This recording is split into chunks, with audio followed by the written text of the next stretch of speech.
Police કે આ કંપનીના અધિકારીઓ કે કોઈ કર્મચારીઓ ખેડૂતોના ખેતરમાં પગ ન મૂકે. 144ની કલમ સવારેથી જ લાગુ પડી ગઈ છે. એટલે આ કંપની વાળાઓ હવે અમારા ખેતરમાં પગ ન મૂકે.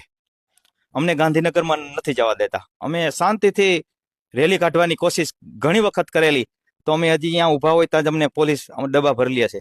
તો હવે આજ તારીખ કેટલી થઈ?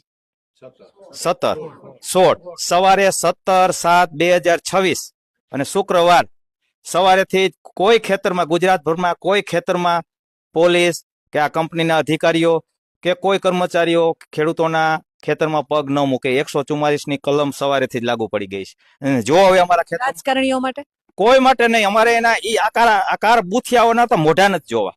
કારણ કે ગુજરાતના ખેડૂતો રાજકીય ખૂટિયાઓ, બેન તમે દીકરી છો તો અમારે વેદના બોલાય છે, ન બોલાય તો બોલાઈ જાય છે કે રાજકીય ખૂટિયાઓ મોટા કરવા